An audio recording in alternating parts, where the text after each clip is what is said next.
Hello everyone, and welcome to this English learning video. I am so excited you are here with me today. Today we are going to practice English using the shadowing technique, and I promise it will help you speak more clearly and confidently. What is shadowing? It's very simple but very powerful. First, you listen to me speak. Then you repeat the words immediately after me. Try to copy my voice, my speed, and my feeling. You become like my shadow. That's why it's called shadowing. This method helps you speak more naturally, understand English better, and feel more confident when talking to others. Today, I'm going to tell you a story about a young woman named Maya. She works in a busy office and her life feels very ordinary. But one day, something unexpected happens, something that changes her life forever. The story is called The Letter That Changed Everything. Are you ready? Let's begin this beautiful journey together. And don't forget to like this video and subscribe to our channel so you can practice with more shadowing stories. My name is Maya. I am 26 years old. I work as a graphic designer in a modern office building. I love creating beautiful things, but sometimes my life feels very quiet. I live alone in a small apartment near the city center. Every day is similar. Wake up, drink coffee, go to work, come home, watch TV, sleep. But last Thursday, something happened. Something that changed my whole world. It was a rainy morning in October. I woke up feeling tired. I had worked late the night before, finishing a project. I made my usual coffee, grabbed my umbrella, and walked to the bus stop. The bus was crowded with people going to work. Everyone looked sleepy and serious. I found a seat near the back and took out my headphones. I usually listen to music during my commute. But as I was looking for my phone, I noticed something on the seat next to me. It was a white envelope. Someone had dropped it. I picked it up. It had no name on it, just the words, "Please read me," written in blue ink. I looked around. No one seemed to be missing anything. I thought about giving it to the bus driver, but something made me curious. Who writes "Please read me" on an envelope? The bus stopped at my station. I put the envelope in my bag and forgot about it. At work, I was very busy. I had 3 meetings and a big deadline. During lunch, I remembered the envelope. I took it out and opened it carefully. Inside was a handwritten letter. The handwriting was beautiful, like calligraphy. It said, "Dear friend, if you are reading this, it means you are kind enough to care about a stranger's letter. I want you to know something important. You are not alone in this world. Someone, somewhere, is thinking about you right now. Maybe it's your mother, your friend, or someone you haven't met yet. I am writing this letter because I want to remind you of something we all forget. Life is short, but love is everywhere.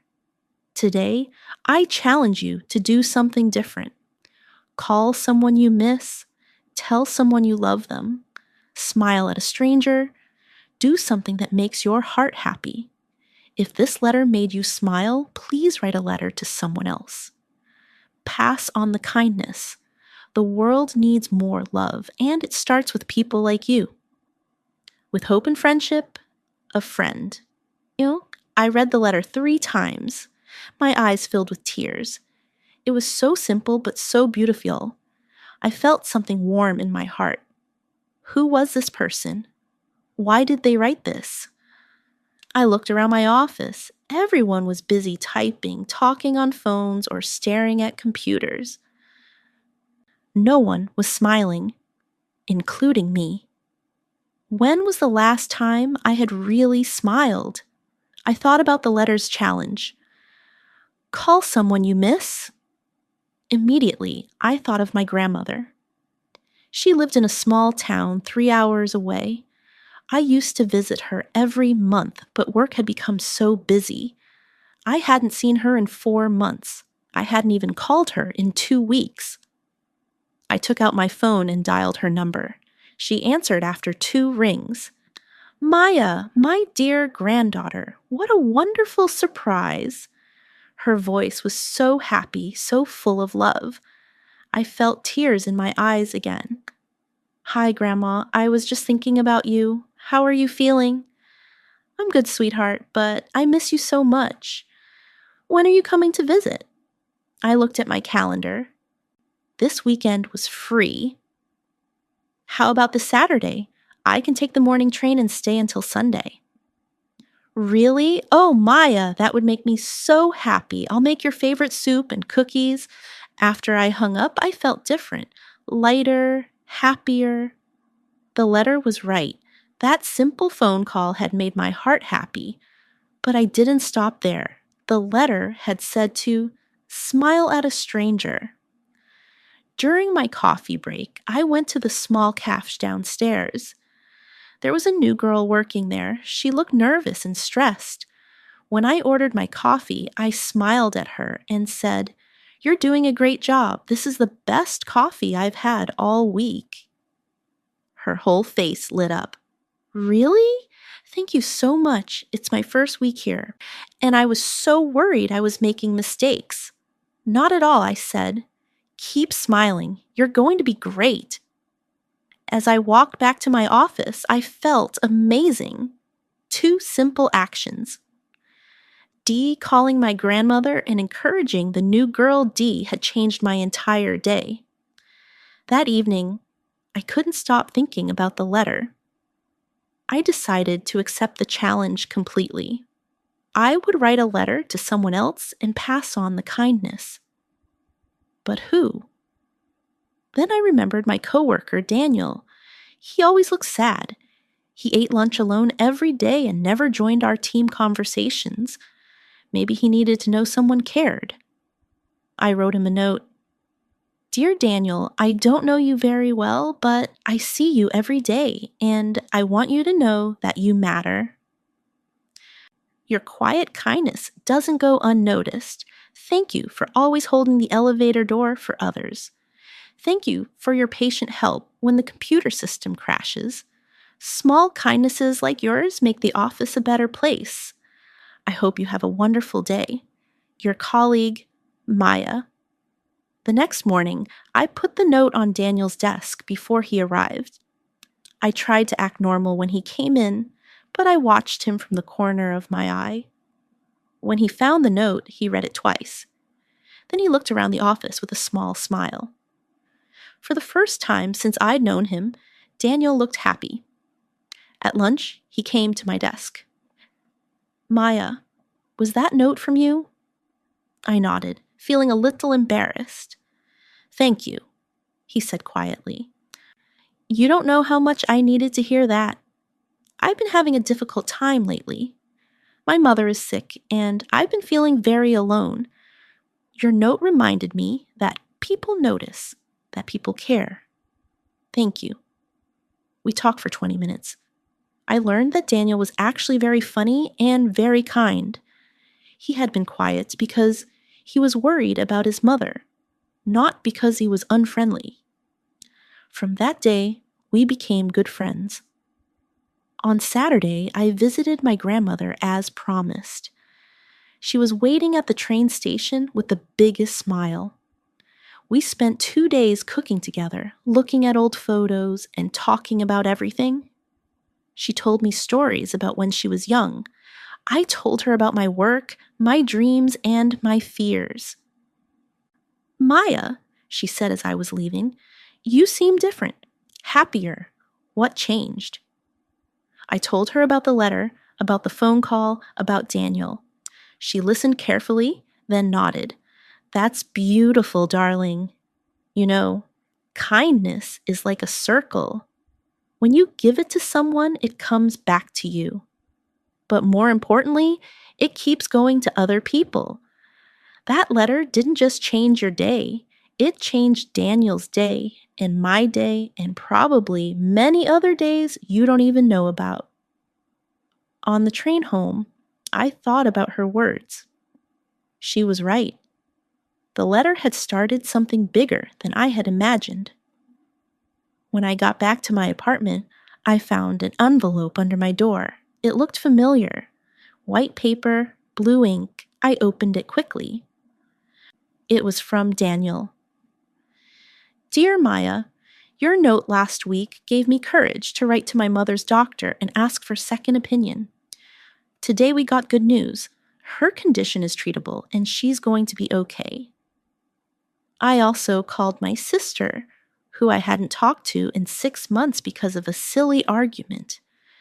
We made up and she's coming to visit Mom next week. Your kindness created a chain reaction of good things. Thank you for reminding me that we're all connected.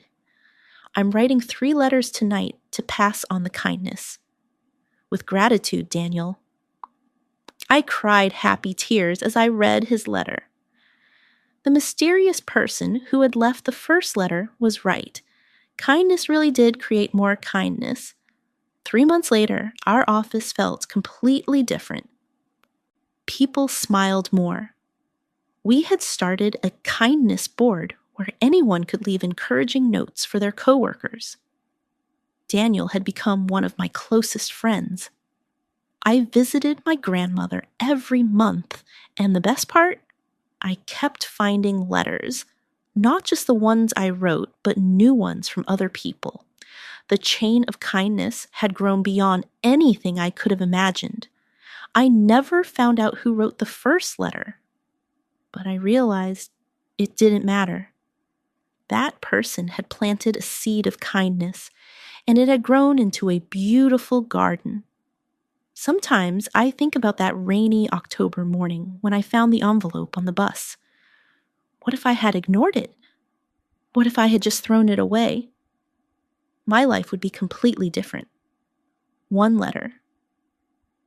One small act of kindness from a stranger. It changed everything. It reminded me that we all have the power to make someone's day better. We all have the power to create positive change in the world. Now, every time I ride the bus, I look around. I smile at people. Sometimes I even carry extra letters in my bag, ready to leave them for someone who might need them. Because you never know. The person sitting next to you might be having the worst day of their life. They might need to hear that someone cares. They might need a reminder that they're not alone. And you have the power to be that reminder. What a beautiful story, right? Now it's time for you to practice. Watch this video again. Pause after each sentence. Use the shadowing technique. Repeat each sentence, copying my pronunciation and emotion. This is how you will improve your English speaking naturally. Remember, practice makes perfect. The more you shadow, the more confident you will become. I have a question for you. Have you ever received an unexpected act of kindness from a stranger? How did it make you feel? Tell me in the comments below. I love reading your stories. Don't forget to like this video if it helped you and subscribe to our channel for more shadowing practice. Click the bell icon so you never miss a new story. Thank you for learning English with me today. Keep practicing, keep improving, and remember, you have the power to make someone's day better with your kindness. See you in the next video.